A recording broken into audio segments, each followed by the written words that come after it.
Over 150,000 young women. Teenage pregnancy, the age range is between 10 and 19. These young girls are between ages 10 and 19. 150,000 young women. I don't want to call them victims, but have been partakers of these teenage pregnancies. Cases of sexual abuse or rape.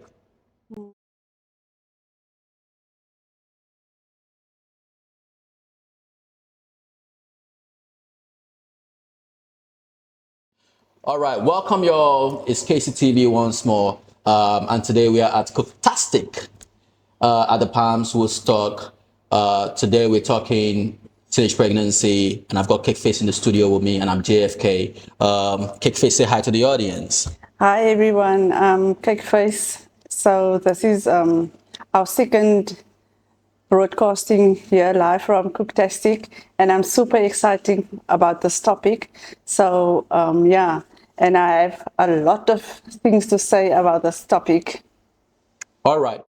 From 2002 to 2003, research says that over 150,000 young women have been candidates of teenage pregnancy.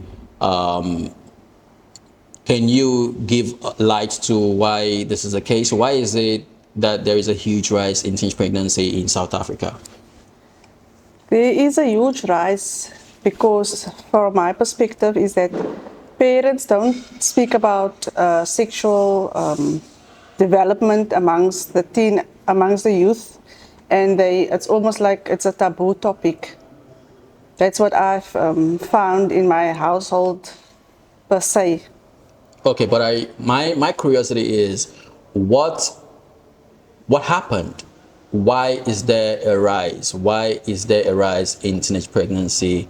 And the funny thing is that teenage pregnancy, the age range is between 10 and 19. These young girls are between ages 10 and 19, right? Yeah. So why is that the case? 150,000 young women.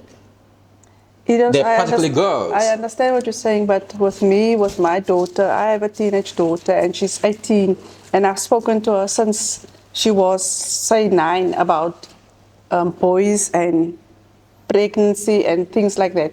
And I've asked my niece as well to take her to the shops and go and see how much nappies are, how much clothing are for children. And she's decided not to have babies now. She's focused on her goals, and she's focused on bettering herself. You understand what I'm saying? Okay. So yeah, so I think communication and having dialogue with your teenagers are super, super, super important. Okay. The truth is, not all these young girls are privy to the same privilege that your daughter is having a functional mother in her life and somebody to talk to her about these things. What about the young girls out there that are not privileged to the same opportunity of having a functional mother or a functional father or even functional parents in their lives? What are they supposed to do in a situation like this? They are supposed to speak to somebody that they can trust, an older brother or older sister, or even an aunt or an uncle, perhaps, or even speak to your teacher. I'm sure there is a guidance teacher at school that you can speak to, but you know most of these kids, they don't want to speak to adults. They will rather speak amongst their peers about these things, and I don't think it's viable for them to speak amongst their peers about these things because they are not already educated enough about these things. Do you think that is a viable option considering the location and the environment where these young women grew up? Because out of the 150,000 young women that had been, I don't want to call them victims, but have been partakers of these teenage pregnancies, right? 150,000 ages between 10 and 19. There is something that baffles me with the numbers, right?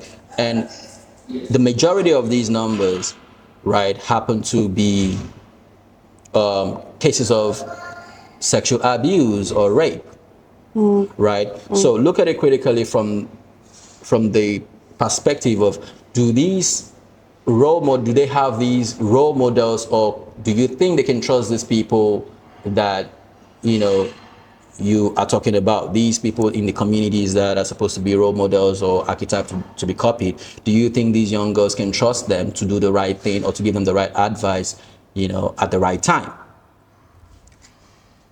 You know what? I'm taking it from my own perspective. For me, I was a advert. I wanted information. I used to go to the library. I love the library. I had books. I had a lot of books. My parents never communicated with me about these things, about sexual things. They never. It was always a taboo topic. You understand what I'm saying? So I had to go into the libraries. I had to go and read. That time there was no internet. There was no internet. You had to go to the library. Even if when your school had a library, there would be a certain amount of books on these topics. So for me, I was curious. But these kids these days, all they want to do is sit on TikTok, sit on whatever, and just waste their time. I don't believe in wasting time. And my mother always told me, get friends that are better than you. Not friends that's going to drag you down. You understand? So which means if you have friends that are better than you, they're going to tell you, no, don't do this. Don't do this way. Don't do this that way. Can we go there and ask this person if they can't help us, if they can't tell us what to do in a situation like that. Maybe go for contraceptives or go for, you understand what I'm saying? But in life, in the life that these teenagers are in now, there are a lot of predators they wanting to take advantage of them. And it's scary because in my situation as well, my daughter basically in the past, say 4-5 years, grew up without a father. So I had to be both. I had to be mother and father.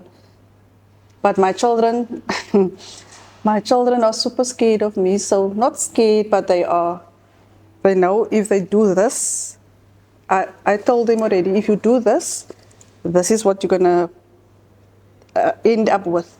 If you decide to have a baby, you're going to not have an opportunity to go study further. You won't have an opportunity to go do whatever you want to do. Like my daughter, she wants to pursue modeling. So I said to her, if you don't look after yourself and you decide to get pregnant, this is A, B, and C. And she told me, Mommy, I don't want that for myself. I want to pursue modeling. I want to go study. I want to do A, B, and C. So I told her, if you want to do this and this and this, then you need to get educated on these things. Okay. Yeah. Remember you mentioned the fact that you got curious at some point while growing up. What was the motivation for you? What motivated or what fed into your curiosity that made you feel like you needed to get this information about teenage pregnancy, sexual education, and all that? What was the motivation behind your curiosity? Was it a parent or was it a friend? What spurred you on to make the decision to feed your curiosity in topics pertaining to, you know, teenage pregnancy and sexual maturity? And if I looked at my family history, my mother, she wasn't a teenager, but she wasn't married when she had my elder sister. So I also think there was a lack of education on sexual education. And then it lapsed into my sister, my elder sister. She also had her daughter when she was, I think, 18, 19. So she also didn't have, I think, proper sexual education. And that made me think, I don't want the same thing for me. I don't want this for me. Don't you think we should be preaching traditional method of parenting, which is functional father and a functional mother present in these kids' lives, right? Because at the end of the day, I feel like we are we are scavenging. We're not going to the root cause of, of teenage pregnancy, which is having a proper role models in these kids' lives, in these girls' lives, right? Because a lot of times I don't think we give credit enough to the traditional family, which is a functional father and a functional mother coming together to raise these, the children or to raise these kids.